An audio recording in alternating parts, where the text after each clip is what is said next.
Hello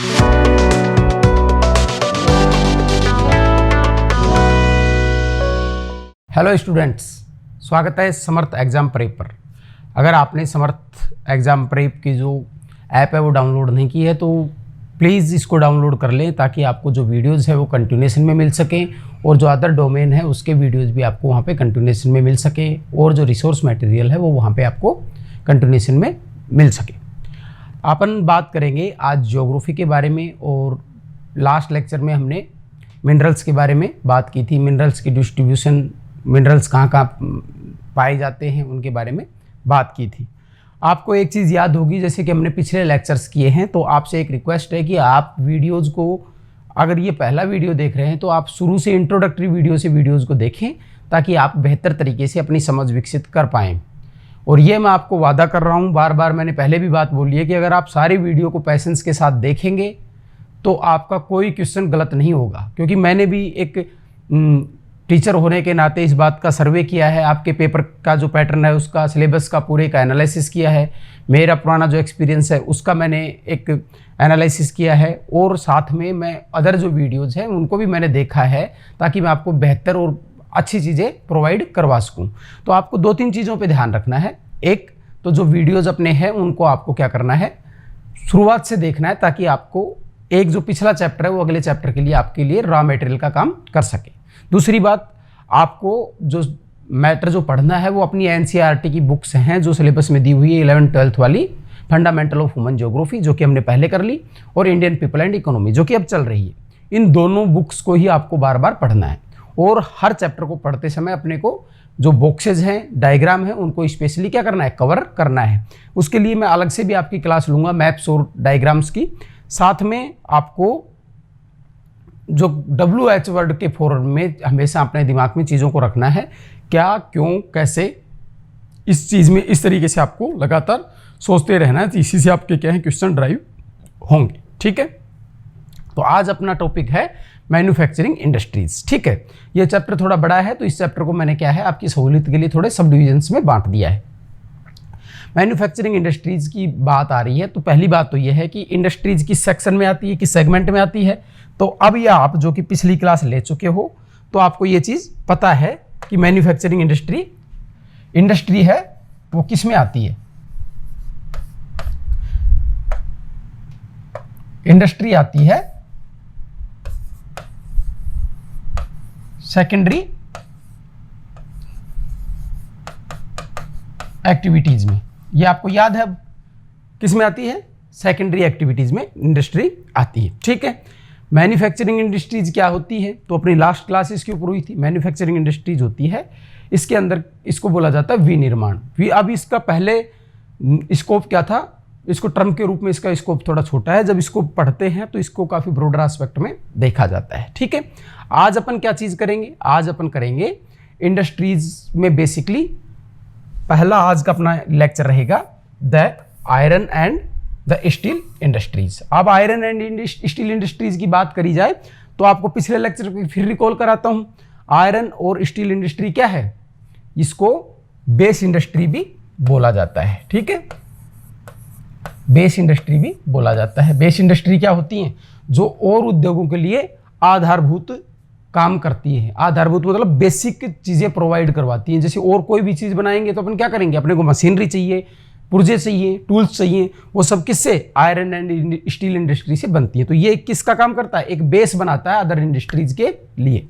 तो इस तरीके से आज अपन इसमें और भी क्या चीज़ें देखेंगे भाई, क्लासिफिकेशन है ना इंडस्ट्रीज का, तो क्लासिफिकेशन ऑफ इंडस्ट्रीज देखेंगे, उसको किस किस तरीके से क्या किया गया है, क्लासिफाइड किया जाता है, इंडस्ट्री को किस किस तरीके से बांटा जाता है। उसमें क्या है, जो कैटेगरीज दी हैं, जो टाइप दिए हैं, ठीक है, टाइप और जो कैटेगरी दी है उनको क्या करना है आपको, उनको आपको शब्द से याद रखना है, ताकि आप उसको अगर उसी के ऊपर क्वेश्चन बनाया जाए तो आप उसको आसानी से क्या कर लें, ड्राइव कर लें। ठीक है, दूसरी बात है इंडस्ट्री की अपन क्या देखेंगे, और अपन देखेंगे साथ में लोकेशन देखेंगे।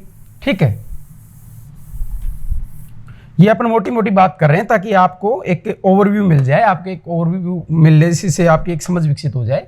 लोकेशन वाला सेगमेंट, लोकेशन देखेंगे अपन। ठीक है, अब लोकेशन को प्रभावित करने वाले इंडस्ट्रीज को क्या क्या कारण होते हैं, तो मेनली देखो आप मोड ऑफ प्रोडक्शन आप जानते होगे, मोड ऑफ प्रोडक्शन एक टर्म होती है, ठीक है। ये आपकी बुक में नहीं दी हुई, लेकिन ये आपको समझ के लिए मैं बता रहा हूँ, वो आपको ध्यान रखनी है। मोड ऑफ प्रोडक्शन, ठीक है। मोड ऑफ प्रोडक्शन में क्या होता है, लैंड होती है, लेबर होती है, कैपिटल होती है और एंटरप्रेन्योर होता है, ठीक है। लैंड, लेबर, कैपिटल और एंटरप्रेन्योर होता है। तो ये चीज क्या करती है, कहीं ना कहीं उद्योग के विकास को, उद्योग के कहीं लगने को प्रभावित करती है। साथ में मोड ऑफ प्रोडक्शन की 4 चीजें हो गई, इसके अलावा क्या चीजें हो सकती हैं भाई, ऊर्जा की उपलब्धता कितनी है, ऊर्जा कहाँ से आएगी, कहाँ से नहीं आएगी, ये चीज, ठीक है। दूसरी बाजार, ठीक है, बाजार और यातायात यानी ट्रांसपोर्ट, ठीक है।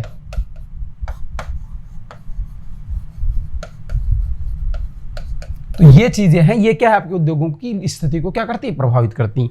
आज अपन इस लेक्चर में स्टील इंडस्ट्री के बारे में पढ़ेंगे। स्टील इंडस्ट्री भारत में इसके डेवलपमेंट को देखेंगे, कहाँ कहाँ ये लोकेटेड है, जहाँ पर ये लोकेटेड है वहीं लोकेटेड क्यों है, कुछ मेजर प्लांट्स हैं, उनकी लोकेशन, उनकी सप्लाई फैक्टर, उनके बारे में बात करेंगे। यहीं से आपके क्वेश्चन पूछे जाएंगे। तो अपनी बुक क्या करेंगे आप, साथ में अपनी बुक को भी आप देखेंगे, रखेंगे, ताकि आपको जो कीवर्ड्स की टर्म बताई जाए अपनी बुक में क्या कर लें आप, हाईलाइट या अंडरलाइन कर लें, ठीक है। तो आइए शुरू करते हैं बिना टाइम वेस्ट किए। टाइप ऑफ इंडस्ट्रीज, आपका चैप्टर जब शुरू होता है तो उसमें शुरुआत में क्या किया गया है, टाइप ऑफ इंडस्ट्रीज बताई गई है। टाइप ऑफ इंडस्ट्रीज में आपको क्या चीज देखनी है कि इंडस्ट्री कितने प्रकार की होती है। तो वेरियस जो है क्लासिफिकेशन के तरीके हैं, किसके आधार पे, तो नंबर 1 क्या है, फर्स्ट टाइप क्या है आपका, तो पहला जो टाइप है आपका वो है on the basis of size, capital investment and labour force, ठीक है। तो पहला तो क्या हो गया,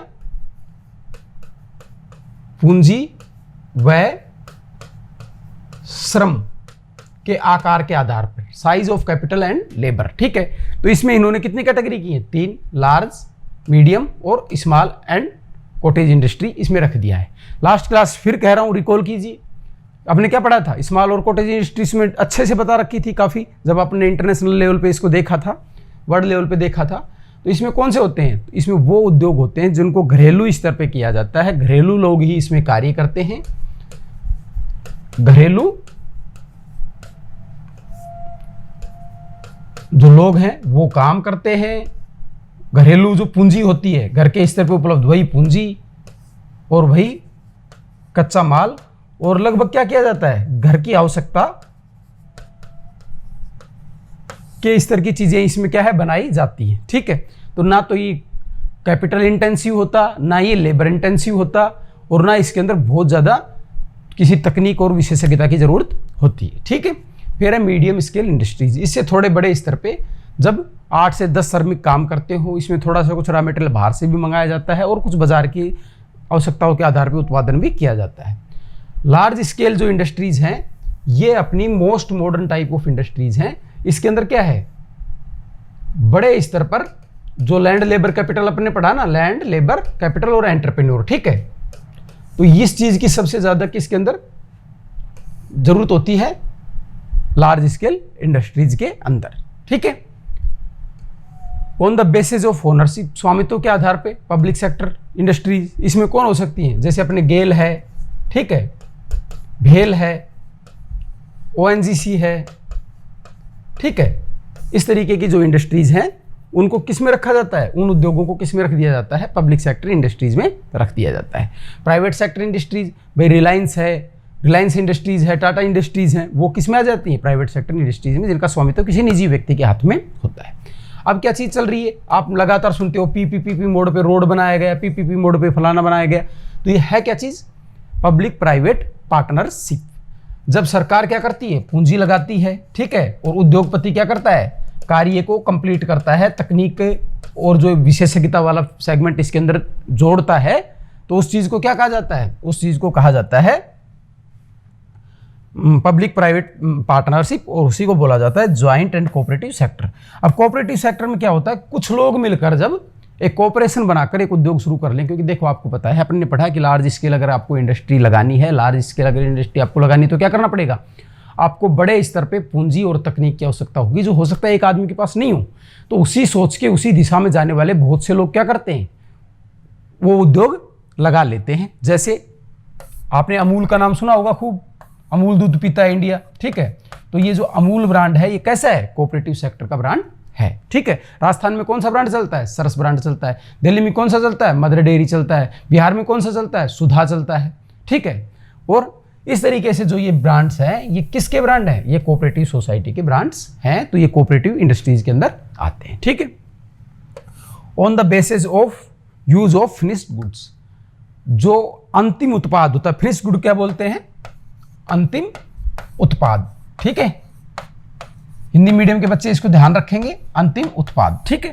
फिनिश्ड गुड्स के आधार पर किस तरीके से बांटा जाता है, तो पहला है बेसिक गुड्स। बेसिक गुड्स कौन से होते हैं, जो मूलभूत आधारभूत जो चीजें हैं जो बनाई जाती हैं उसकी बात कर रहा है।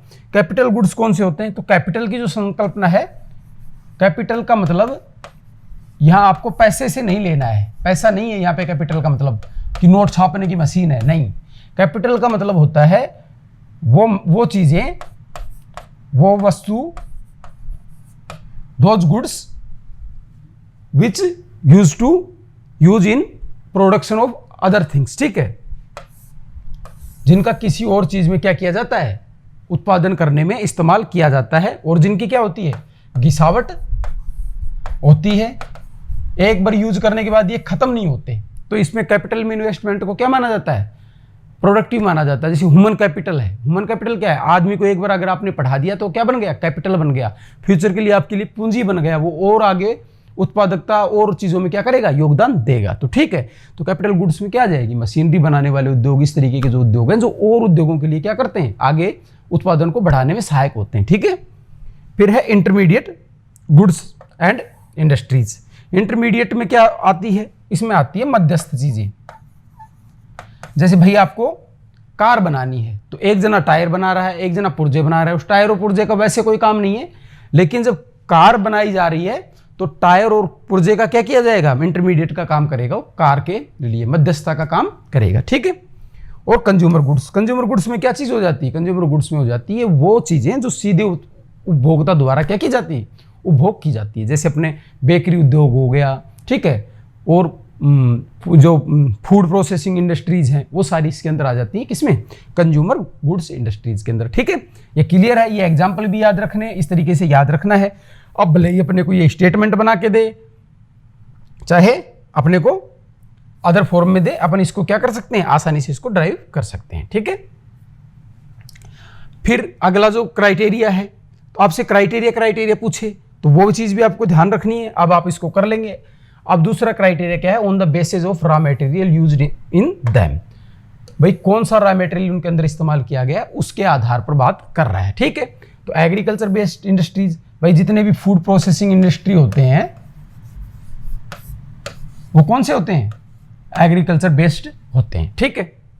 फॉरेस्ट बेस्ड, भाई लंबरिंग कर रहे हैं, फर्नीचर से संबंधित जो इंडस्ट्री है वो किसके अंदर आ जाएगी, वो आ जाएगी फॉरेस्ट बेस्ड इंडस्ट्रीज के अंदर, ठीक है। मिनरल बेस्ड इंडस्ट्रीज, खनिजों के ऊपर जो आधारित है, तो ज्यादातर उद्योग किस पे, मिनरल के ऊपर निर्भर करते हैं, लोह इस्पात है, जितने भी हैं वो इसके अंदर आ जाएंगे। और industrially processed raw material based industries, industrially processed based raw material based industries में क्या आएगा, उद्योगों के द्वारा प्रसंस्कृत उत्पादों पर आधारित उद्योग। तो इसमें कौन सी चीज आ जाएगी, जैसे उद्योग के अंदर पहले कोई चीज बनाई गई है और उससे आगे और कोई चीज बनाई जा रही है। जैसे कॉटन से क्या बनाया गया, धागा बनाया गया, और फिर धागे से क्या बनाया गया, कपड़ा बनाया गया, ठीक है। तो यही चीज पीछे अपन ने देखा था, तो ये धागा इसमें किस में आ जाएगा, इंटरमीडिएट में आ जाएगा, वहां पे उस टाइप में, ठीक है। तो इसमें अपने को क्या रहना है, क्लियर रहना है, इंटरमीडिएट में आ जाएगा, on the basis of finished goods देखेंगे तब तो, ठीक है। और जब अपन इसको यहां पे देखेंगे तो ये किस में आ जाएगा, industrially processed raw material based industries, ठीक है। On the basis of nature of the manufactured products, जो मैन्युफैक्चर प्रोडक्ट किए हैं उनकी नेचर, प्रकृति किस तरीके की है उसके आधार पर, ठीक है। तो इसमें आ जाएगा metallurgical industries, mechanical, chemical and allied industries, textile industries, food processing industries, electricity और इलेक्ट्रॉनिक्स, इसमें क्या है, ये जनरेशन से संबंधित बात आती है, ठीक है। और दूसरा है ये इलेक्ट्रॉनिक्स जो भी उपकरण है उससे संबंधित, और कम्युनिकेशन इंडस्ट्रीज। तो ये आपके किसके आधार पर हैं, nature of the manufacturing products. तो ये लिस्ट आपके वहाँ पे दे रखी है। आपको ये जो टाइप बने हैं, आपने टाइप देखी है, वन टाइप अपन ने यहाँ देखा था, ठीक है, वन टाइप अपन ने ये देख लिया था, एक टाइप तो ये था, ठीक है, दूसरा ये था, तीसरा ये था, ठीक है, थ्री टाइप तो ये हो गए थे, और चौथा टाइप ये हो गया, पांचवा टाइप ये हो गया। इस 5 टाइप में ये अलग सब कैटेगरीज बनाई गई है। इसको क्या करना है आपको, इसको आपको ध्यान रखना है, ठीक है।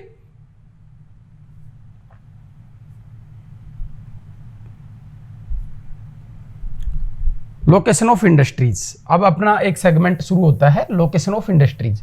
अब आपको इसको समझना है लोकेशन ऑफ इंडस्ट्रीज क्या चीज है, ठीक है। कोई भी उद्योग है वो किसके लिए लगाया जाता है, वो चीजें उत्पादन तो करेगा ही, लेकिन उद्योगपति कोई उद्योग लगाता है लाभ कमाने के लिए, और लाभ कमाने के लिए उसमें जब कोई आदमी उद्योग लगाएगा तो उसको क्या करना पड़ेगा, उसे बहुत सारी चीजों का ध्यान रखना पड़ेगा, ठीक है। तो लोकेशन ऑफ इंडस्ट्रीज के लिए अपन ने पिछले लेक्चर में बात की थी, आपको याद होगा, वहां भी आई थी ये चीज। तो वहां पर ने क्या देखा था, वहां पर ने देखा था वेबर साहब का नाम आया था, ठीक है, वेबर, मैक्स वेबर, ठीक है।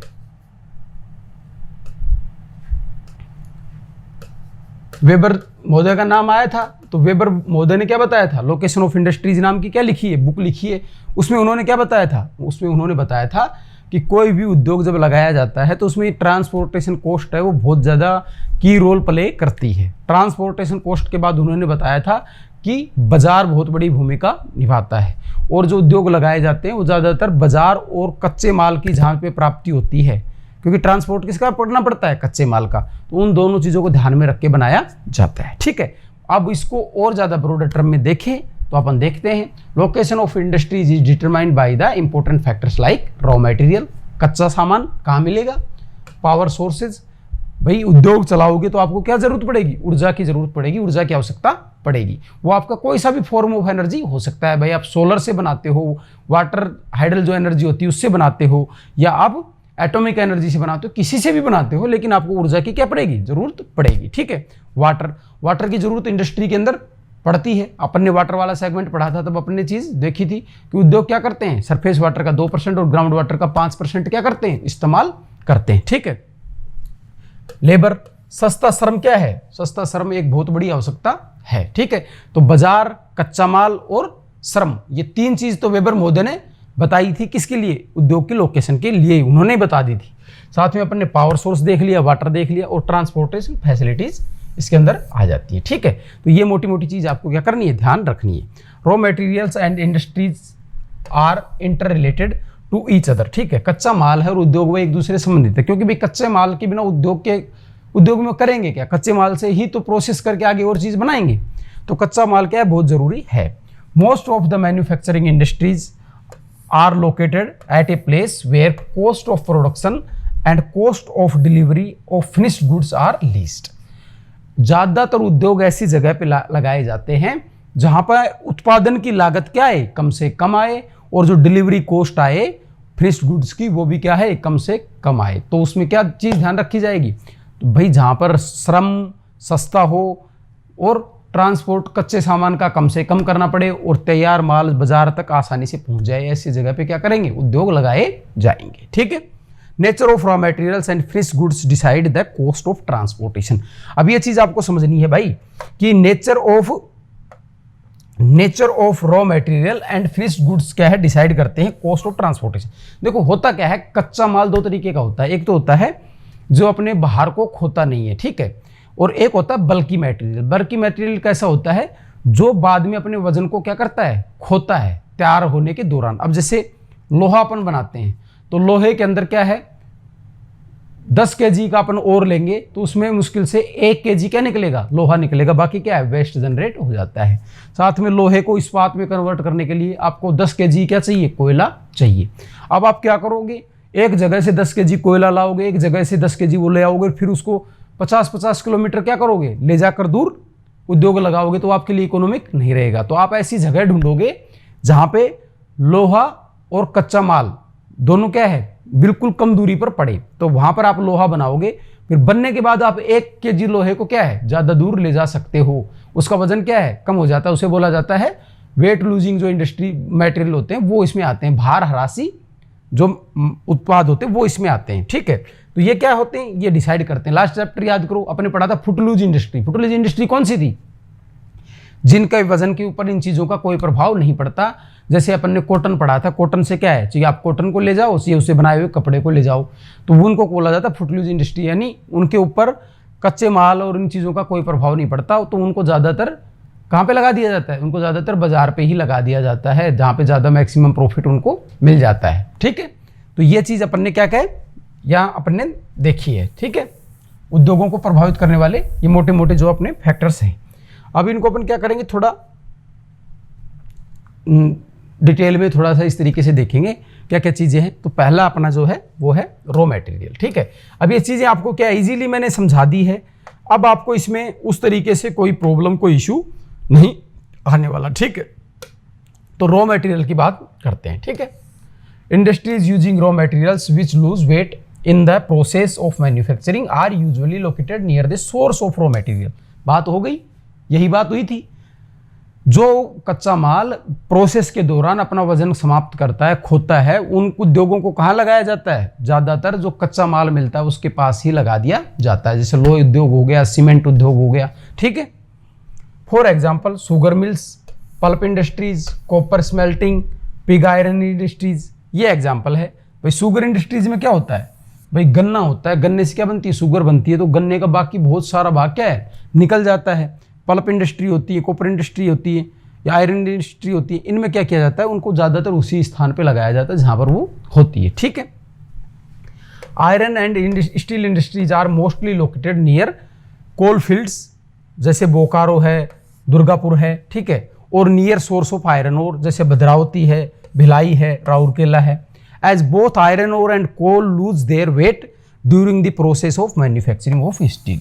भाई ये दोनों उद्योग ज़्यादातर कहाँ लगाए जाते हैं, या तो लोहे के पास या कोयले के पास, और ज़्यादातर कोशिश की जाती है अगर दोनों चीज़ें आसपास मिल रही हैं तो उनके बीच में इनको लगाया जाता है। ये एग्जाम्पल आपको दिए हैं, क्यों, क्योंकि भाई ये दोनों ही चीज़ें, कोयला भी लोहे, दोनों ही क्या वेट लूज करते हैं प्रोसेसिंग के दौरान। ठीक है, फिर अगला अपना फैक्टर है वो है पावर। पावर पे अपन ने बात की थी, power is must for every industry, so supply of power should be ensured before locating any industry. भाई कोई भी उद्योग लगाने के लिए क्या है, पावर की बहुत ही ज़्यादा जरूरत है। मशीनें चलेंगी किससे, पावर से चलेगी, तो पावर की एश्योरिटी होनी बहुत ही ज़रूरी है। For example aluminium and synthetic nitrogen manufacturing industries.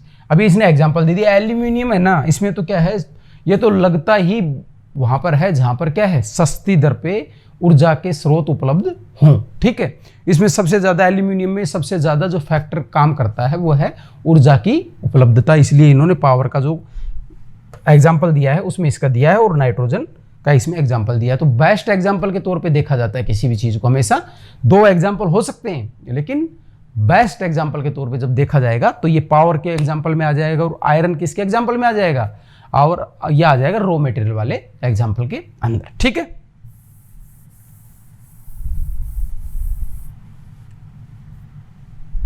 फिर है मार्केट। ठीक है भाई, मार्केट क्या है भाई, जो तैयार माल है उसको आप क्या करोगे, उसकी खपत करोगे, वो खपत कहां पे होगी, उसकी खपत होगी बाजार में। ठीक है, market is an important factor for market oriented industries as market provides outlets for manufactured products like heavy machines, machine tools, heavy chemicals to sell finished goods। ठीक है, तो ये इनको जब सेल करना होता है फिनिश्ड गुड को, तो उनके लिए मार्केट क्या करता है, उनके लिए एक स्थान प्रोवाइड करवाता है। तो इसको बाजार को क्या ध्यान में रखा जाता है।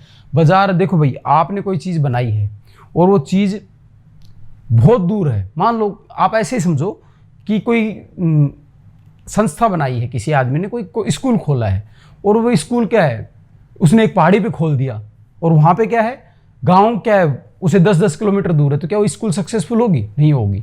तो उसको कोशिश क्या करनी पड़ेगी कि ऐसी लोकेशन पे वो स्कूल को खोले जहाँ पर मैक्सिमम लोग क्या कर सकते हैं, वहाँ तक रीच कर सकते हैं। तो बाजार में यही चीज़ होती है कि उद्योग फाइनली क्या करना है, उत्पादों को उसको बेचना है। तो उसको बाजार को भी क्या करना पड़ता है, ध्यान में रखना पड़ता है। ठीक है, for example petroleum refineries like Koyali, Mathura and Barauni are located near market so that the products delivered from them can be used as raw materials for other industries। तो इनको क्या किया, इनको बाजार में लगा दिया गया, क्योंकि यहाँ पे और उद्योगों के लिए जो रॉ मटेरियल चाहिए उसकी मांग बहुत ज़्यादा है, तो वहाँ से तत्काल माल तैयार करके आसपास के और उद्योगों के लिए बेस प्रोडक्ट के रूप में क्या कर दिया जाता है। पहले तक जो बेसिक वो प्रोवाइड करवाती है इंडस्ट्रीज, उनमें ये आ जाती है रिफाइनरी वाले जो गुड्स हैं, और उद्योगों के लिए क्या करते हैं, बेसिक मटेरियल प्रोवाइड करवाते हैं, जिससे फिर क्या है आगे और चीज़ों का प्रोडक्शन होता है। ठीक है, फिर है ट्रांसपोर्टेशन। ट्रांसपोर्टेशन क्या है, कच्चे माल को लाने में और तैयार माल को बाजार तक पहुंचाने में, और बाद में फिर उसको मार्केट में या फिर कस्टमर तक पहुंचाने में क्या है, ट्रांसपोर्टेशन का की रोल है। तो ट्रांसपोर्टेशन कैसा होना चाहिए, ट्रांसपोर्टेशन भैया सस्ता होना चाहिए, ठीक है, आसान होना चाहिए। ठीक है, it is important for the location of industry to move goods and labour from industrial area to market. ठीक है, एंड अदर्स। भाई श्रम भी है, श्रमिक भी आते जाते हैं, तैयार माल भी आता जाता है, कच्चा माल भी आता जाता है, तो अच्छी ट्रांसपोर्ट फैसिलिटी होनी जरूरी है। इसलिए रोड रेल का क्या किया जाता है, जाल बिछाया जाता है डेवलपमेंट के लिए। ठीक है, for example around Delhi, Mumbai, Chennai and Kolkata the concentration of industries is maximum. क्यों, क्योंकि भाई ये हब हैं, किस चीज़ के, ट्रांसपोर्टेशन के भी हब हैं। ये सारी सिटी क्या है, आसपास की और जो सिटीज़ हैं उनसे क्या है, बड़े स्तर पे जुड़े हुए हैं, तो इन पे कच्चा माल पहुंचाना, तैयार माल को वापस डिलीवर करना इनके लिए क्या हो जाता है, आसान हो जाता है। ठीक है, अब बताओ और कोई फैक्टर ऐसा लग रहा है आपको जो इसमें रोल प्ले कर सकता है। तो आपको याद हो पिछली क्लास में हमने क्या देखा था, गवर्नमेंट पॉलिसीज। तो गवर्नमेंट पॉलिसीज भी क्या है, गवर्नमेंट पॉलिसीज भी की रोल प्ले करती है किस चीज के अंदर, किसी उद्योग को लगाने के अंदर। ठीक है, तो आपको क्या करना है, आपको हर चीज इस तरीके से रिकॉल करनी है पिछली क्लास की, और लॉजिकली सोच के देखना है, क्योंकि देखो there is more in mind than in land और इन बुक्स। ठीक है, आपके दिमाग में ये किताबें किसने लिखी है, ये आप जैसे ही आदमी ने लिखी है, थोड़ा सा ज़्यादा अनुभव के आधार पर। अगर आप अपने दिमाग पे जोर डालोगे तो हर चीज़ का जवाब आपके दिमाग में है। तो आपको थोड़ा सा क्या करना है, लॉजिकली चीज़ों को रिलेट करके देखना है। ऐसे बहुत से सवाल आएंगे जिनको डायरेक्ट आपको आंसर ना मिले, लेकिन आप लॉजिकली जब उस चीज़ को सोचेंगे तो आप उसको क्या है, आसानी से कर लेंगे। ठीक है, तो लेबर। ठीक है, लेबर की अपन बात कर चुके भाई। जैसे जैसे लेबर कॉस्ट क्या होती जाएगी, बढ़ती जाएगी, वैसे वैसे क्या होता जाएगा, उत्पादन महंगा होता जाएगा। उत्पादन महंगा होता जाएगा तो चीज़ का मूल्य बढ़ता जाएगा, चीज़ का मूल्य बढ़ता जाएगा तो मांग आपूर्ति का नियम, डिमांड सप्लाई का रूल क्या कहता है, जैसे जैसे चीज़ की कॉस्ट बढ़ेगी उसकी डिमांड क्या हो जाएगी, कम होती चली जाएगी। ठीक है, ये चीज़ हम बेसिक बात है, इसको हम बहुत अच्छे से जानते हैं। ठीक है भाई, डिमांड अगर क्या होगी, कॉस्ट बढ़ेगी तो क्या होगी, डिमांड कम हो जाएगी। ये मांग आपूर्ति का नियम कहता है। ठीक है, तो कॉस्ट कब बढ़ेगी, जब भाई कच्चा माल का तो रेट आ ही रहा है, पर साथ में उसमें काम करने वाला लेबर भी क्या है। अभी आपको याद होगा पिछले लेक्चर में फिर जाओ कि बहुत सारे देश क्या करते हैं, आउटसोर्सिंग करते हैं। ठीक है, बीपीओ, कॉल सेंटर, उस तरीके। क्यों, क्योंकि वहां पे लेबर कॉस्ट क्या है, बहुत ज्यादा है। तो लेबर कॉस्ट बहुत ज्यादा होने की वजह से वो लोग क्या करते हैं, जिन देशों के अंदर सस्ता लेबर है वहाँ पे अपने प्रोडक्ट्स को असेंबल तैयार करवाते हैं, चीज़ें तैयार करवाते हैं, या जो अपनी सेवाएं हैं जैसे टेलीकम्युनिकेशन सर्विस, इस तरीके की जो सर्विस हैं वो उन देशों से सेवा के तौर पे लेते हैं, और उनको क्या है, उससे सस्ता श्रम मिल जाता है, और उनकी कॉस्ट इफेक्टिव प्रोडक्शन होना उनके लिए क्या है, पॉसिबल हो जाता है। ठीक है, due to our large population labour is quite mobile and available in large numbers. अब इंडिया के कॉन्टेक्स्ट में देखें तो भारत के अंदर क्या है, 32 करोड़ युवा, मोदी जी ने 2014 में ये बात बोली थी, तो अब तो क्या ज़्यादा भी हो गए युवा। ठीक है, तो ये 32 करोड़ युवा क्या हैं, एक तरीके से रिसोर्स हैं, किसके लिए, इंडस्ट्रीज के लिए, पूरी इकोनॉमी के लिए। ठीक है, तो अपने यहाँ पे श्रम है वो क्या है, वो इजीली अवेलेबल है, और पूरे देश में उसका कंसंट्रेशन लगभग फैला हुआ है। ऐसा कोई एरिया नहीं है जहाँ पे भाई श्रम की उपलब्धता ना हो। ठीक है, historical factors, colonial influence like competition from the British goods and the British discriminatory policies are also important reason for the emergence of some our industries like nodes like Mumbai, Kolkata, Chennai। ठीक है, भाई उसके time पे क्या हुआ था, अंग्रेज़ों के टाइम पे, अंग्रेज़ों के आने से पहले अपने ढाका था, देखो मुर्शिदाबाद, ढाका, भदोही, सूरत, वडोदरा, काजीकोड, कोयम्बटूर, मैसूर, ये क्षेत्र क्या थे, ये अपने परंपरागत जो वस्त्र उद्योग थे उन चीज़ों के लिए क्या जाने जाते थे, पूरी दुनिया में इनकी अलग पहचान थी। लेकिन जैसे ही अंग्रेज आए, अंग्रेजों ने क्या किया, भारतीय उद्योगों की पहले तो क्या कर दी, कमर तोड़ दी, और फिर क्या किया, भारत को एक बाजार बना दिया, और उन्होंने अपने प्रशासनिक चीज़ों को, अपने नियंत्रण को ध्यान में रखते हुए अलग से सेंटर बनाए। देखिए मुंबई जैसे शहर था ही नहीं, मुंबई उनको किस में मिला था, दहेज में मिला था, और दहेज में मिलने के बाद उन्होंने मुंबई को पूरा बसाया और फिर इसको एक सिटी के रूप में डेवलप किया। कोलकाता भी उन्होंने इसी तरीके से किया था, ठीक है। इस तरीके से अपने ये चीज़ देखी, कोलकाता, मुंबई, चेन्नई क्या है, जो इंडस्ट्रियल सेंटर के रूप में उभरे, और जो ये पुराने सेंटर्स थे इनका कईयों का क्या है, नेस्त नाबूद हो गए, इनकी जो उत्पादन था, प्रोडक्शन था, छवि थी, उसमें क्या आई, गिरावट आई, ठीक है। इंडस्ट्रियल पॉलिसीज, अभी इंडस्ट्रियल पॉलिसी कह लो जी, गवर्नमेंट पॉलिसी कह लो, ये कौन बनाती है, गवर्नमेंट बनाती है। सरकार किस चीज़ पे बल देती है, उसी चीज़ से क्या हो जाता है, फोकस हो जाता है। जैसे आपने देखा होगा रिको, सेज, इस तरीके की चीज़ें होती है, तो ये क्या है, गवर्नमेंट क्या करती है, इनको बढ़ावा देती है। लाइसेंस में छूट दे देना, एफडीआई को बढ़ावा दे देना, एलपीजी को जैसे 1991 के बाद अपना लिया जाना, ठीक है। कुछ इंडस्ट्रीज़ को पब्लिक सेक्टर के लिए ही रिजर्व कर देना, कुछ इंडस्ट्रीज़ को खोल देना प्राइवेट सेक्टर के लिए, ये सब किसका काम है, ये इंडस्ट्रियल पॉलिसी का हिस्सा है। और इंडस्ट्रियल पॉलिसी का हिस्सा होने के कारण क्या होती है, ये चीज़ भी उद्योगों की स्थिति और उनके उसको प्रभावित, डिस्ट्रीब्यूशन को प्रभावित करती है। Bring balance, regional development, inclusive development जब अपन पढ़ते हैं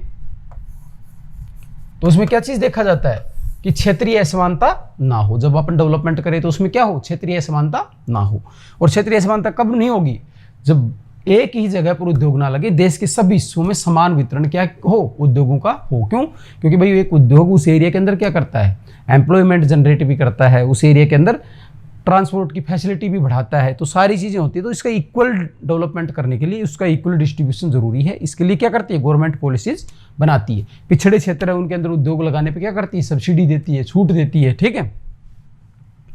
economy are these main objectives of our democratic country, ठीक है। India attempts to promote backward areas like tribal areas into economic development process by providing lot of incentives, ठीक है।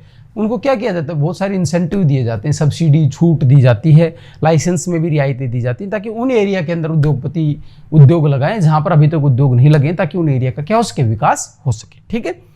For example, establishment of iron and steel industries in Bhilai and Rourkela were based on decision to develop backward tribal areas of the country. Rourkela और भिलाई में क्यों लगाया गया था, ताकि उनकी भलाई हो जाए, किनकी, ट्राइबल लोगों की, और उस बैकवर्ड एरिया का भी क्या हो जाए, डेवलपमेंट हो जाए, ठीक है।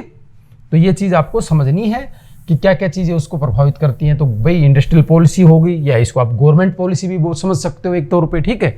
हिस्टोरिकल फैक्टर हो गया, लेबर हो गई, और एनर्जी हो गई, रॉ मटेरियल हो गया। इस तरीके से ये फैक्टर्स क्या करते हैं, प्रभावित करते हैं। इनके कुछ एग्जाम्पल्स जो आपके साथ इसमें दिए गए हैं, इन एग्जाम्पल को भी आपको ध्यान में रखना है, ठीक है।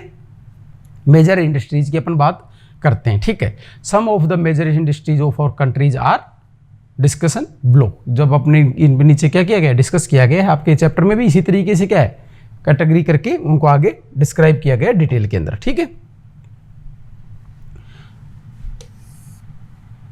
सबसे पहले है आयरन एंड स्टील इंडस्ट्री, ठीक है। The iron and steel industry provides basic infrastructure to almost all sectors of the Indian industry.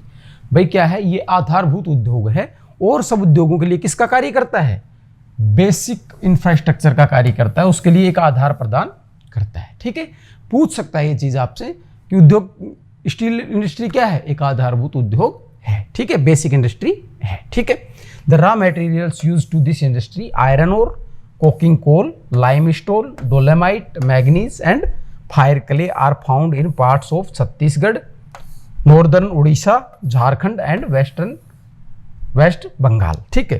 तो यहाँ पर क्या है, ये पाया जाता है, ये जो चीज़ें हैं ये पाई जाती हैं। अपन ने जो मिनरल्स वाला सेगमेंट पढ़ा था तो उसमें अपने ये चीज़ देखी थी कि लोहा और कोयला और ये कहाँ पाए जा रहे थे, जो सोन दामोदर नदियों की जो घाटी थी, उन नदी घाटियों के अंदर क्या है, कोयला बड़ी मात्रा में पाया जा रहा था, और वही क्षेत्र थे जिनके अंदर क्या पाया जा रहा था, उन के आसपास ही उड़ीसा, झारखंड, छत्तीसगढ़ का जो क्षेत्र था उसके अंदर लोह इस्पात भी बड़ी मात्रा में पाया जा रहा था। लेकिन अपने देखा था लोह इस्पात के कुछ और भी केंद्र थे, जैसे कर्नाटक। तो कर्नाटक में भी लोह इस्पात को ध्यान में रखते हुए ऊर्जा के विकल्प के तौर पे कोयले की जगह कुछ और इस्तेमाल करेंगे और वहाँ भी कुछ उद्योग लगेंगे जो आगे अपन डिटेल में देखने वाले हैं। ठीक है। This industry comprise of large integrated steel plants as well as mini steel mills are also include secondary producers, rolling mills and ancillary industries. ठीक है। तो बड़े प्लांट्स तो लगाए जाते हैं, साथ में छोटे प्लांट भी लगाए जाते हैं, जिनके अंदर क्या किए जाते हैं, रोलिंग मिल बना दी जाती है या और छोटे जैसे तार वार की छोटे लेवल की चीज़ें बनाने के लिए और छोटे इंडस्ट्रीज भी इसके अंदर इस्टेब्लिश कर दिए जाते हैं। ठीक है। अब अपने आपकी इस बुक में क्या है, कुछ एग्जांपल्स दिए हैं, कुछ मेजर जो चीज़ें हैं उसके एग्जांपल दिए हैं। हो सकता है ये इमेज क्या है आपको थोड़ी सी ब्लर लगेगी, पर इस इमेज को लगाने का उद्देश्य है ताकि मैं आपको एक बार थोड़ा मोटा मोटा बता पाऊँ, जो आपकी बुक में इमेज दी है उस इमेज को आपको रिकॉल करा पाऊँ। इससे ज़्यादा इसका कोई वैसे उद्देश्य नहीं, क्योंकि आपकी बुक में ये इमेज है। ठीक है। बाकी मैं आपको ताकि मैं आपको एक समझा पाऊँ। ठीक है। तो पहला अपने जो इंडस्ट्री है इसकी जो सेंटर है उसकी बात करते हैं। तो पहला है अपना टिस्को। ठीक है। टिस्को की जब बात की जा रही है तो near Mumbai Kolkata railway line पे इसकी क्या है, लोकेशन है। ठीक है। अब देखो आप, ये है Tata iron and steel plant TISCO. TISCO की आपको याद होगी हिस्ट्री, भाई टाटा का जो प्लांट है ये अंग्रेजों के टाइम पे अंग्रेजों से चुनौती के रूप में 1907 में जमशेदजी टाटा ने लगाया था। ठीक है। और ये उस टाइम की भारतीय उद्योग को एक तरीके से बहुत बड़ी जीत थी, जो किसी भारतीय द्वारा इतना बड़ा प्लांट लगाया गया था, जो कि सक्सेसफुल भी रहा, क्योंकि प्रयास तो इस दिशा में पहले भी किए गए थे, लेकिन ये पहला सक्सेसफुल प्लांट था इंडिया का। इसीलिए इसको क्या है, इसका एक हिस्टोरिकल भी हमारे लिए क्या है, इंपॉर्टेंस है। ठीक है। तो ये देखिए, तो ये जो रोड जा रहा है ये तो मुंबई को गया और ये गया इधर गया कोलकाता को, ये ऊपर चला गया। ठीक है। तो ये यहां पर इसको क्या किया गया है, लगाया गया है। ठीक है। Raw materials from different source regions like water supply कहां से होती है, स्वर्ण रेखा एंड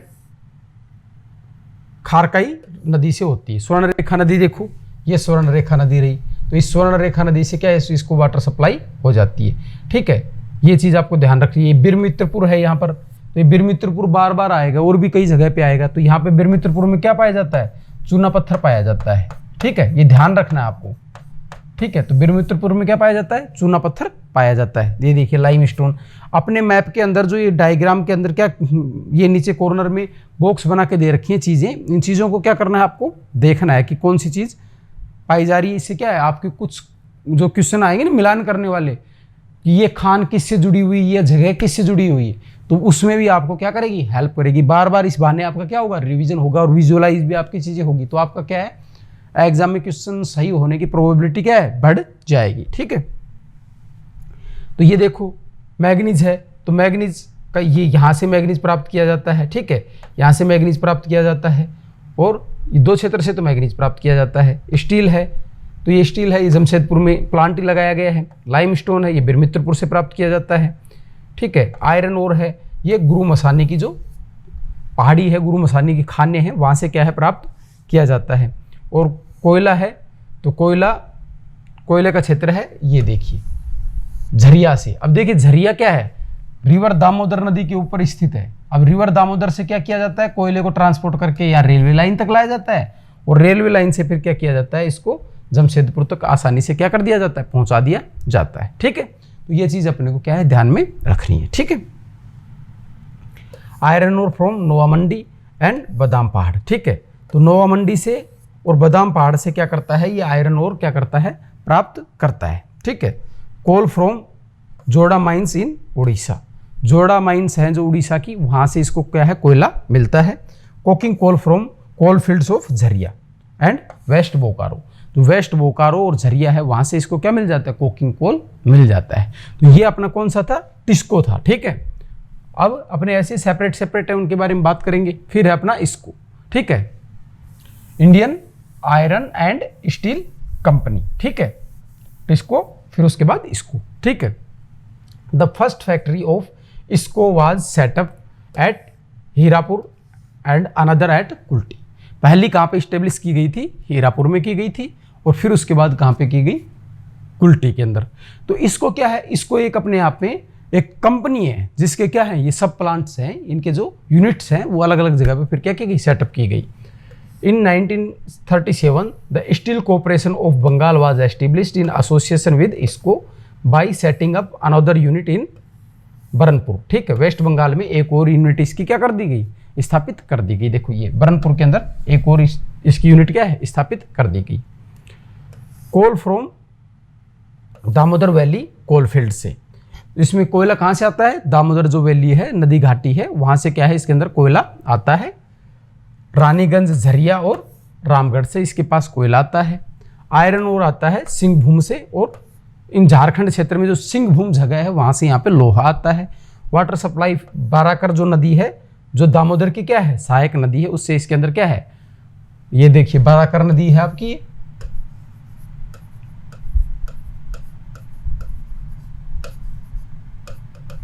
ये आपकी बाराकर रिवर है। इससे तो क्या है, इसकी पानी की पूर्ति हो जाती है। ये दामोदर नदी आई, इसकी क्या है? ये ट्रिब्यूटरी है, सहायक नदी है दामोदर नदी की। ठीक है। The Kolkata Asansol railway line runs along the plants. तो कोलकाता और आसनसोल है, पीछे अपन ने देखा था, वहां पे भी आसनसोल की लाइन जा रही थी ऊपर और कोलकाता की लाइन जा रही थी नीचे। तो वो इसके लिए क्या करती है? वो इसके लिए काम करती है। ठीक है, किस चीज का? जोड़ने का, कनेक्टिविटी, इसके जो प्लांट्स हैं उसको जोड़ने का काम करती है। Later in 1972-73 the government took over इसको plant because of the fall of steel production. 1972-73 में क्या है, इसके जो उत्पादन था उसके अंदर क्या हुआ? गिरावट आ गई। तो सरकार ने क्या किया? इस प्लांट को अधिग्रहित कर लिया, अपने नियंत्रण में ले लिया। अब इसकी नीति निर्माण करने का, इसका प्रबंधन करने का कार्य सरकार ने अपने हाथ में ले लिया। ठीक है। अब है अपना Visvesvaraya iron and steel work limited, जिसको क्या बोलते हैं? विसल बोला जाता है। ठीक है। Initially name Mysore iron and steel works. शुरू में इसका नाम क्या था? Mysore iron and steel works. अब पूछ लेगा कि निम्नलिखित में से किसका नाम Mysore iron and steel works था, पुराना नाम? तो ये विश्वेश्वरैया आयरन एंड स्टील का था। इसमें अलग अलग नाम दे देगा जो आपके प्लांट्स हैं उनके। अब इसको आपको क्या करना है? इसके अंदर ध्यान रखना है। ठीक है। Vessel is located at the bank of Bhadravati in Shimoga district of Karnataka. तो कर्नाटक के शिमोगा डिस्ट्रिक्ट के अंदर क्या है? ये लोकेटेड है। ठीक है। This plant produce specialized steel and alloy. ये क्या है? स्पेशलाइज्ड क्या है? विशेषज्ञतापूर्ण, जो अच्छी तकनीक लगा के क्या करता है? स्टील और अलॉय क्या करता है? तैयार करता है। It gets iron from Kemmangundi in the Baba Budan की जो हिल्स है, कहाँ पे? जो नीलगिरी की जो पहाड़ी है, पश्चिमी घाट की जो पहाड़ी है, वहाँ पे नीलगिरी में, वहाँ पे बाबा बुदन हिल्स से क्या किया जाता है? केमांगुंडी जो माइंस है वहाँ से तो आयरन और lime stone and manganese from the local area. वहीं पे इसको लाइम स्टोन और मैग्नीज भी क्या है? इजीली मिल जाता है। Water supply from the Bhadravati river. Bhadravati river से क्या करता है? वाटर सप्लाई प्राप्त कर लेता है। ठीक है। Due to the availability of coal. अब इसमें अपन ने बात की थी, कोयला यहाँ पे मिलता नहीं है। तो बिगिनिंग में तो क्या किया जाता था? चारकोल यूज किया जाता था। किससे? जो वुड्स थे उनको क्या किया था? बर्न करके 1951 तक। उसके बाद क्या किया? यहाँ पे इलेक्ट्रॉनिक फर्नेसिंग क्या कर दी गई? इंस्टॉल कर दी गई। इलेक्ट्रॉनिक जो हाइड्रो इलेक्ट्रॉनिक जो प्रोजेक्ट होता है उस तरीके से अब यहाँ पे क्या है? हाइड्रो इलेक्ट्रिसिटी का इस्तेमाल करके, जो कि जोग प्रपात, गरसोपा प्रपात, जोग प्रपात जो है उसके ऊपर जो हाइडल प्रोजेक्ट लगा के और उस ऊर्जा से अब इसके कोयले की स्थान पे ऊर्जा की आपूर्ति कर दी जाती है। ठीक है। तो इस तरीके से कई बार अपन ने देखा था कि जब एक चीज मिल रही है दूसरी चीज नहीं मिल रही, तो उसका कोई विकल्प अगर हो तो उस विकल्प का, सब्स्टिट्यूट का क्या किया जाता है? इस्तेमाल किया जाता है। ठीक है। ये आप समझ गए हो। जोगफाल जो हाइडल उसका काम करता है इसके लिए। ठीक है। स्टील प्लांट ये भद्रावती में। ठीक है। और आयरन कादुर का जो क्षेत्र है यहाँ से, और ये तुमकुर वाले क्षेत्र से क्या आती है? यहाँ रेलवे लाइन आती है, जिससे क्या है? इसे चीजें प्रोवाइड करवा दी जाती है। ठीक है। और आयरन और कहां से मिल रहा है? आयरन और कहां से मिल रहा है इसको? ये चूना का क्षेत्र है। ये वाला जो क्षेत्र इसने दिखाया है, ये चूना का भी क्षेत्र है इसके अंदर, और आयरन ओर का क्षेत्र है। ठीक है, शिमोगा की जो क्षेत्र है इससे तो इसको आयरन ओर मिल जाता है, शिमोगा वाला क्षेत्र जो अपने बाबा बुदन की पहाड़ियों पे देखा, और ये बाबा बुदन हिल है ये रही, यहाँ से इसको आयरन ओर मिल जाता है, शिमोगा क्षेत्र से आयरन ओर मिल जाता है, इस क्षेत्र से भी इसको आयरन ओर मिल जाता है। साथ में स्थानीय स्तर पर ही अपन ने क्या देखा, स्थानीय स्तर पर ही इसको क्या मिल जाता है, मैग्नीज और चूना पत्थर स्थानीय स्तर पर ही मिल जाता है।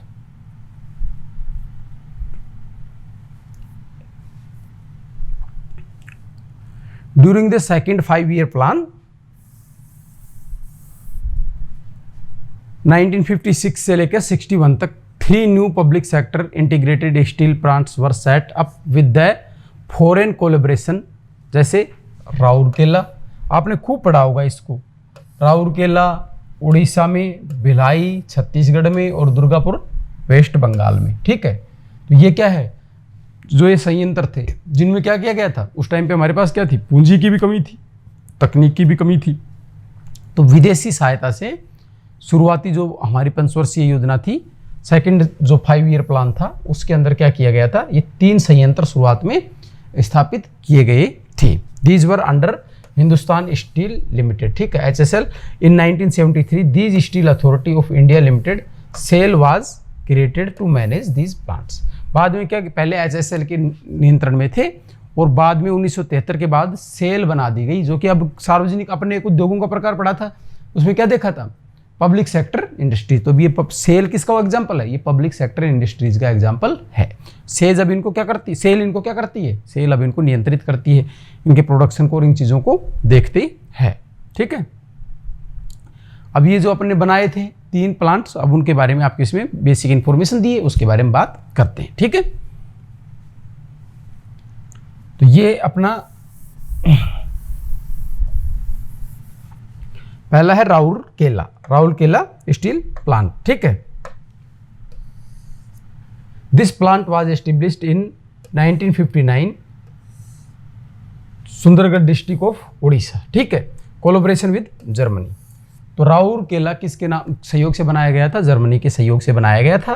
ठीक है, क्या क्या चीज़ याद रखनी है, जर्मनी का सहयोग। ठीक है, कहाँ पर, उड़ीसा में बनाया गया। ठीक है, कब बनाया गया, 1959 में। कौन सी पंचवर्षीय योजना थी, 5-year प्लान कौन सा था, याद करो, यह सेकंड 5-year प्लान था। ठीक है, सेकंड 5-year प्लान था, अभी अपने पहले देखा था, उसी में सहयोग से क्या किया गया था, बनाया गया था। सोर्स ऑफ मटेरियल, कोल है वो क्या है, झरिया से प्राप्त किया जाता है, आयरन और सुंदरगढ़ से प्राप्त किया जाता है और केंझुर डिस्ट्रिक्ट से, और पावर है वो हीराकुंड पावर जो प्रोजेक्ट है उससे प्राप्त कर लिया जाता है, और वाटर है वो कोल एंड शंख नदी है, कोयल और शंख नदी है, उनसे क्या कर लिया जाता है, जल है उसकी आपूर्ति हो जाती है। देखिए ये कोयल रिवर है। ठीक है, और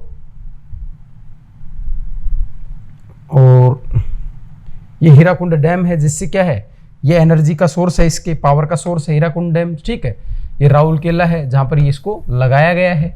ठीक है, ये इधर भी डैम है जो किसकी सप्लाई करता होगा इसको, जो इसको जहां से इसको पानी की सप्लाई की जाती होगी। ये बिरमित्रपुर आ गया, देखो बिरमित्रपुर में क्या है, चूना पत्थर इसको क्या है प्राप्त होता है, लाइम स्टोन बिरमित्रपुर से प्राप्त हो जाता है। और ये किरबुरु जो जगह है यहाँ से इसको क्या है, आयरन ओर प्राप्त हो जाता है। ठीक है, ये ब्रह्माणी नदी है, ये जा रही, ये इसकी सहायक नदी है कोल रिवर, और जो शंख रिवर जो इसकी अपने बात कर रहे थे, ये इस नदी में मिली हुई है। तो इससे क्या है, राउरकेला स्टील प्लांट को क्या है चीज़ें मिलती है। देखो अब ये रोड क्या है, ऊपर बोकारो को चला गया।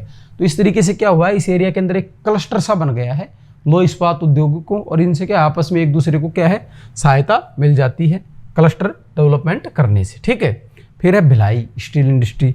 भिलाई स्टील इंडस्ट्री में किसकी भलाई की गई, अपन ने पहले देखा था कि भाई वहाँ के जो ट्राइबल लोग थे उन लोगों के लिए ये उद्योग इस एरिया में बेसिकली लगाए, इसी उद्देश्य से गए थे ताकि वहाँ पे इंक्लूसिव डेवलपमेंट की जो कंसेप्ट है उसको क्या किया जा सके, बढ़ावा दिया जा सके। ठीक है, Bhilai steel plant it was setup by Russia. अब भाई भारत का सहयोगी कौन है, रसिया है। भिलाई के काम कौन करता है, हमारे लिए रसिया करता है। ठीक है, दुर्ग डिस्ट्रिक्ट में छत्तीसगढ़ में। तो याद क्या रखना है, 1959 वही time.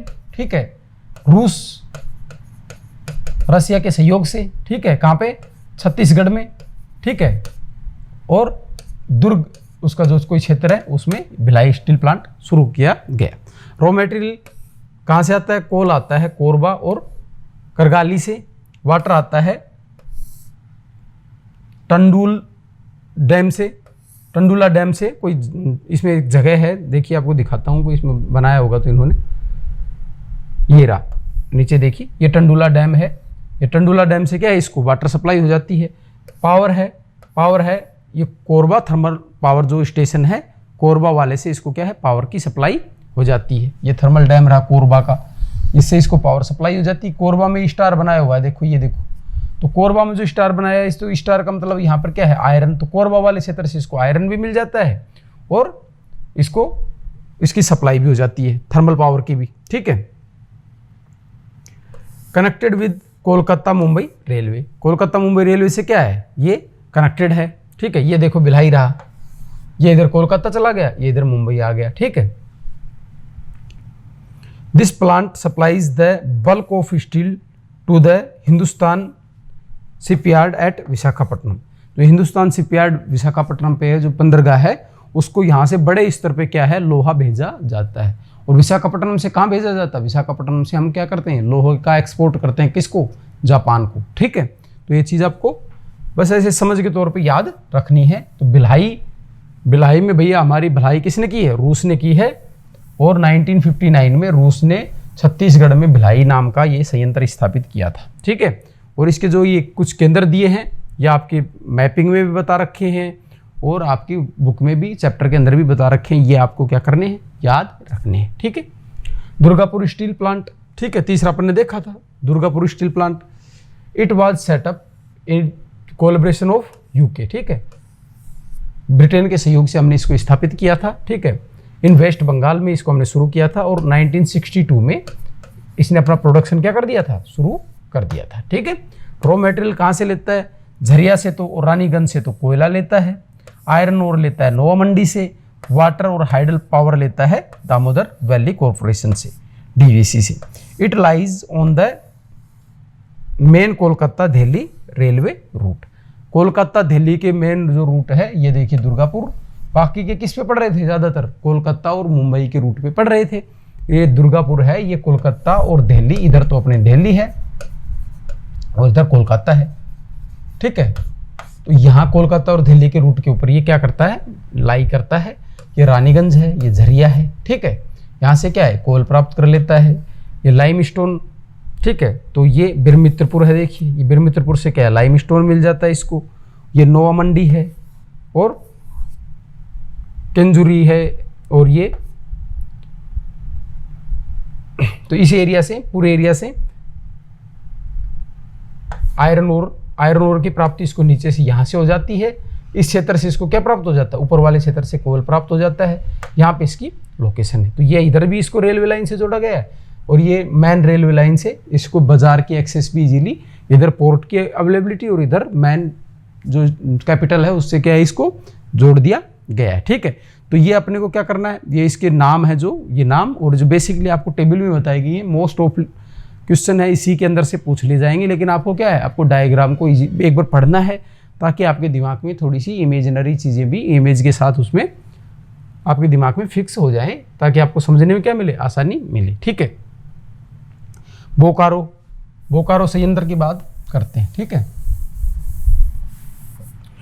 Bokaro steel plant setup इन 1964। उसके बाद दुर्गापुर के बाद 1962 में दुर्गापुर ने उत्पादन शुरू कर दिया था। 64 में किसको कर दिया है, अपने स्थापित रसिया के सहयोग से बोकारो कर दिया गया, ठीक है। It aims at transport cost minimization by creating Bokaro Rourkela combine. ये कॉस्ट कम करने की बात करता है, किस आधार पे करता है, बोकारो और राउरकेला दोनों का बीच की जो जगह लेकर उसका मिड पॉइंट चूज करके, और ये जो ट्रांसपोर्टेशन कॉस्ट है उसको कम करने की कोशिश करता है, ठीक है। उसी कंसेप्ट के आधार पे इसको बनाया गया है। द रॉ मटेरियल सोर्स क्या है, आयरन और राउरकेला से लिया जाता है। ये बोकारो प्लांट है आपका, ठीक है। बिरमित्रपुर, बार बार बिरमित्रपुर आएगा, तो चूना पत्थर के इधर के जितने भी है ना, छत्तीसगढ़, उड़ीसा और इधर के जो संयंत्र हैं, इनमें बिरमित्रपुर क्या है, चूना पत्थर का, लाइमस्टोन का एक बड़ा केंद्र है, ठीक है। ये गुरु मसानी की क्या है, यहाँ से ज़्यादातर जो मैग्नीज है ये गुरु मसानी के खानों से क्या है प्राप्त किया जाता है, और औरों में भी ज़्यादातर यहीं से आ रहा था। दामोदर नदी है, ये क्या है जल का या इन चीज़ों में मैन और इसकी सहायक नदियाँ मुख्य भूमिका निभाती हैं। ठीक है, वाटर और हाइडल जो प्रोजेक्ट है ये दामोदर वैली जो कॉरपोरेशन है इसी से क्या है प्राप्त होती है। अदर रॉ मटेरियल्स हैं with in A radius of about 350 kilometre, जो और जितना भी रॉ मटेरियल है ये लगभग 350 किलोमीटर के दायरे के अंदर अंदर ही इसको मिल जाता है। तो इस उद्योग को लगाया गया रसिया के सहयोग से, किस आधार पे इसको लगाया गया, ट्रांसपोर्टेशन कॉस्ट को कम करने के जो उद्देश्य था जो लक्ष्य था उसको ध्यान में रखते हुए इसकी स्थापना की गई। ठीक है, अदर स्टील प्लांट्स हैं उनकी थोड़ी सी बात कर लेते कहाँ कहाँ हैं। In the 4th 5-year plan 3 new steel plants were set up away from the main raw material. जो 4th 5-year प्लान था उसके अंदर क्या किया गया, 3 और जो रॉ मटेरियल के वो थे वो लगाए गए केंद्र। ठीक है, और कहाँ लगाए गए, जो मेन रॉ मटेरियल का क्षेत्र था उससे थोड़ी दूर। ठीक है, तो एक है Vizag steel plant in Visakhapatnam in Andhra Pradesh. ठीक है, the first port based plant था ये इंडिया का 1992 में। ठीक है, आपको इस चीज़ को ध्यान रखना है कि 1992 में लगाया गया, कहाँ पे, विजाग प्लांट था जो विशाखापट्टनम का आंध्र प्रदेश में, और ये भारत का पहला प्लांट था जो पोर्ट के ऊपर लगाया गया। ठीक है, the Vijayanagar steel plant at Hospet in Karnataka.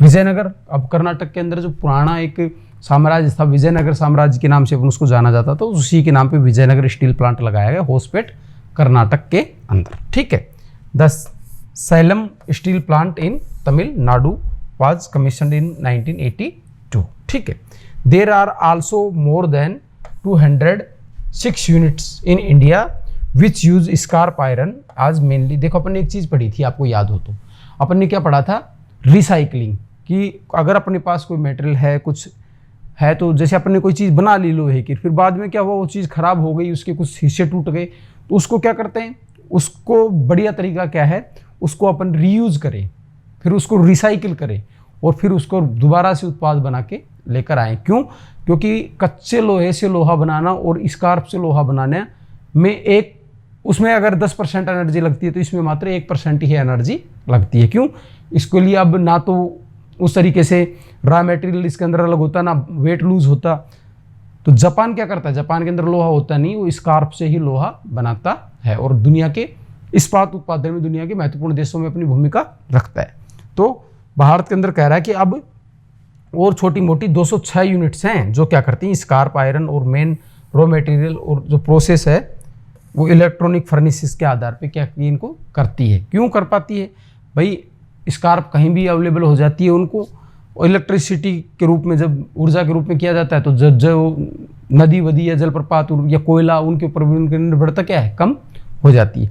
तो जब इंफ्रास्ट्रक्चर का डेवलपमेंट हो जाता है किसी देश के अंदर, रेलवे का विकास हो जाए, इलेक्ट्रिसिटी लाइन्स का अच्छा प्रॉपर विकास हो जाए, तो उससे क्या हो जाता है, एक स्कोप बढ़ जाता है कि कोई भी इंडस्ट्री कहीं भी लगाई जा सकती है। क्यों, क्योंकि फिर एक ही सोर्स, एक ही चीज़ को आपको लेके आना पड़ता है। अब यहाँ पे आपको कोयला नहीं लाना पड़ रहा, चूना पत्थर नहीं लाना पड़ रहा। क्यों, क्योंकि वो स्कार्प तो ऑलरेडी है ही, वो स्टील का ही तो हिस्सा है जो ऑलरेडी स्टील है।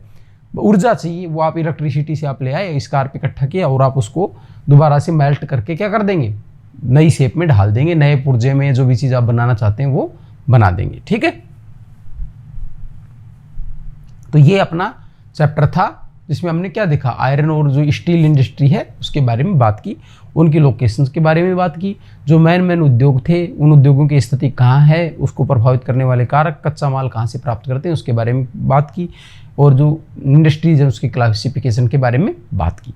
आपको क्या करना है, आपको CUT के लिए जो समर्थ एग्जाम प्रेप की हमारी जो ऐप है उसको क्या करना है, डाउनलोड कर लेना है, ताकि आप वहाँ से जो वीडियोज़ हैं ज्योग्राफी डोमेन के और अदर सब्जेक्ट में भी अगर आप या आपका कोई दोस्त है वो करना चाहता है तो यहाँ से आपको जो रिसोर्स है वो इस आसानी से उपलब्ध हो जाएंगे।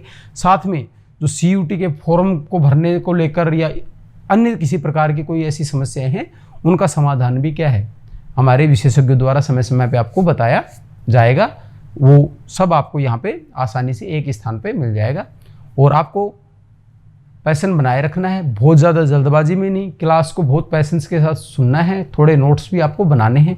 हालांकि आपको समर्थ एग्जाम प्रेप की जो साइट है, वो ऐप है, उसके ऊपर सारा रॉ मटेरियल भी दिया जाएगा और फर्दर आपको एडिशनल क्लासेज भी कुछ थोड़ी सी बना के आपको चीज़ें समझाई जाएगी। लेकिन फिर भी मैं ये कहूँगा कि भाई अपना हाथ जगन्नाथ वाली जो बात है कि आपको खुद के ऊपर भरोसा रखना है, ट्रस्ट रखना है।